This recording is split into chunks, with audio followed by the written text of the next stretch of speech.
Hello Summoners and welcome back to another Pro Guides video. My name is Nathan Ng and today we'll be talking about the worst champions on patch 11.13. I've heard people say that every single champion is viable if you're good enough at them, and that may technically be true to some extent, but if you have to play at 100% for a champion to just be viable, while the OP picks outperform you even when playing mediocrely, it's pretty obvious that you're handicapping yourself. We'll start off things in the top lane with Lucian. In a 1v1 vacuum, Lucian isn't the worst possible champion that you can pick. I know, this one sounds pretty crazy, it's just super annoying to go against him. His ranged autos to poke from his Q and having a dash makes him a pretty annoying lane bully to deal with. But the issue is most games very rarely come down to 1v1s. By constantly playing up on your opponents to bully them, you're naturally going to shove the waves in.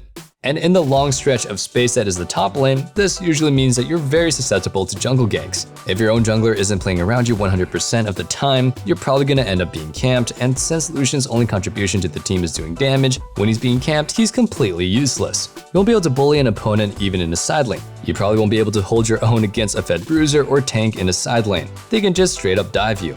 He lacks the scaling to really come back into the game, so even when you group up for team fights, you're just putting out a bit of damage before you get blown up. In most cases, your lane opponent will just have way more of an impact than you, as either a side laner or a team fighter, and you're better off picking somebody with at least a little bit of utility to fall back on. Prior to patch 11.12, Renekton was just barely a solid pick. Yeah, he was a pretty strong lane bully, but I'd say that he was pretty balanced. If he isn't insanely fed and building glass cannon, his damage falls off. And most Renekton players transition into a tankier build to serve as a frontliner in the mid to late game stages of the game.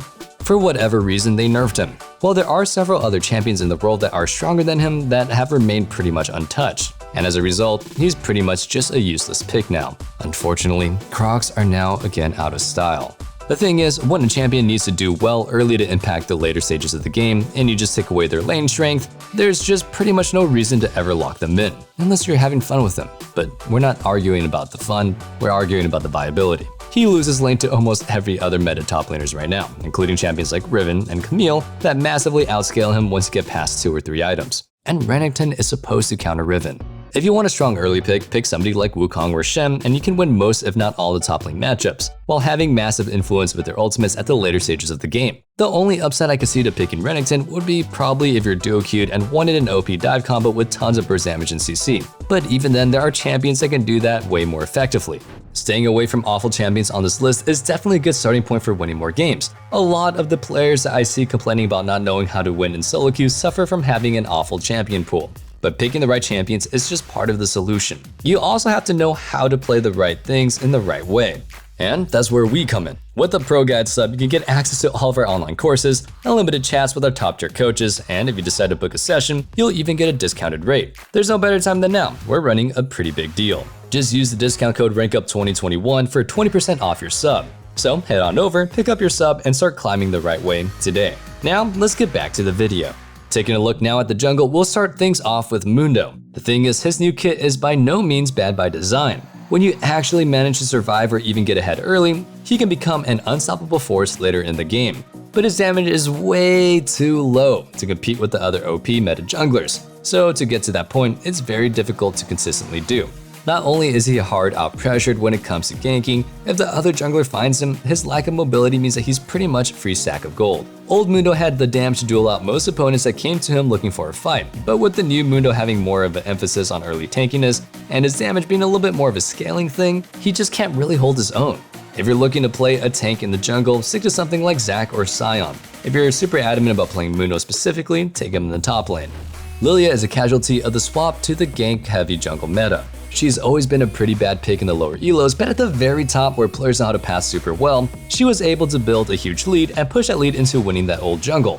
But now the strength of getting farm leads is pretty moot, with other junglers having a pretty big emphasis on ganking. While Lilia is building up her said lead, her laners are generally just dying to ganks over and over again. And now with catch-up experience being a huge part of camps, she can't really even maintain a meaningful XP lead on her counterpart. All it takes is a single jungle clear to close the gap to about a single level difference.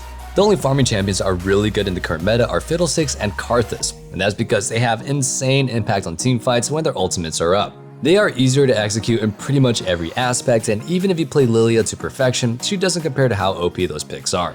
Next up for the mid lane, we'll be starting off things with Vryze. While he is technically still a decent pick at the highest level, even there he's definitely not an ideal pick. Other champions do what he does better, and he just overall has an awful time laning against the current meta picks in the 1v1 situations. His short range means that if he's in spellcast range, his opponents can likely look into trade or even straight up kill him. His one strength is it's super easy to set up jungle ganks with his EW combo, but again, there are plenty of other champions that have CC to combo with the jungler, and we can't just assume a solo queue jungler will play around your lane in the first place. Another big weakness that he has is the lack of wave control. When you get enough items, you can pretty much insta-shove waves with Rise. But early game, he doesn't have that on-demand wave clear, so if you ever use your E on the wave, even when just looking for spell bounces to trade on your opponent, you will end up in a sticky situation.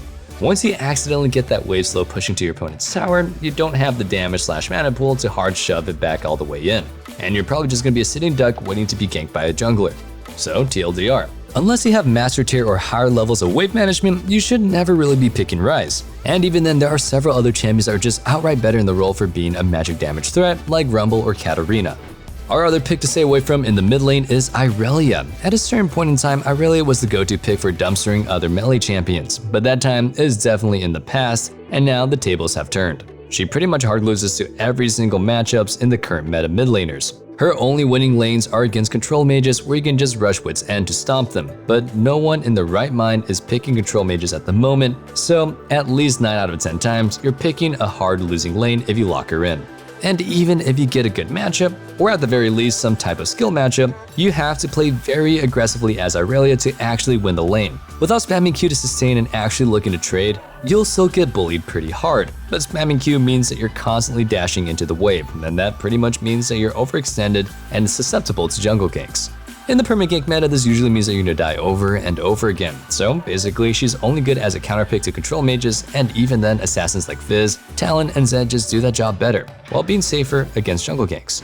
Moving down to the bot lane, our first marksman is Lucian. I know that he was already on the list as a top laner, but since bot and top lane marksmen play in complete different ways, he's still awful at both, so we have to include him here. The issue is that he's just fully outclassed as a bot laner in pretty much any matchup. Most of the meta ADC picks are super hard scaling champions that do insane damage at 3 items. So even if you have a slight lead, those champions will quickly outscale you and be way more impactful in the mid to late stages of the game. And it's not just against hypercarries. Lucian is just way worse than the other lane bullies in the role as well. Champions like Draven and Tristana do more damage early, snowball harder, and a lot of them, and both of them scale a lot better than Lucian, meaning they can use any lead they get much better than he can. All in all, I think Lucian may actually just be one of the worst champions in the game in any role. I know, it's kind of crazy for me to think about, but he has to be way ahead to be actually useful. And then you have to think about how much more any other champion would do with that type of lead. And that brings us to today's question of the day. Who do you think is the most useless champion in the game? We're covering our most useless picks in this video, but maybe you have somebody that you think that we missed. So whether it's objective stats or just your own personal experiences, let us know your answers in the comments down below. Now without further ado, let's get back into that video. Varus basically makes his list as Lucian 2.0. He suffers for a lot of the same reasons. He does have a stronger laning phase with his ability to poke from range, but against any engaged support or Tristana who can just jump on his face, his lack of mobility leaves him very vulnerable to all-ins. One thing that he does have over Lucian is the option to build like a hybrid carry, giving you some sort of scaling to fall back on, but that's just massively outclassed by any other hyper carries like Jinx or Vayne.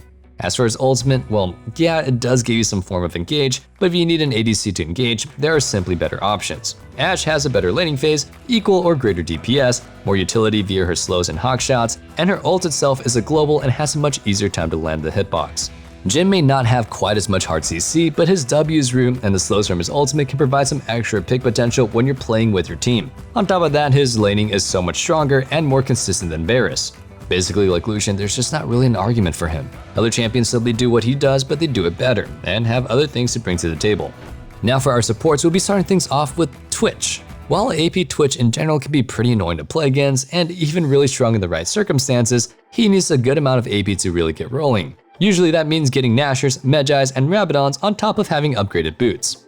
And when you're playing any champion on a support budget, it's really hard to reach 2 and 3 core item builds. The first item is easily reached due to the extra income from having your support item, but once you complete your support quest and lose that extra source of money, things get a bit tight, especially when you consider that you should be buying control wards.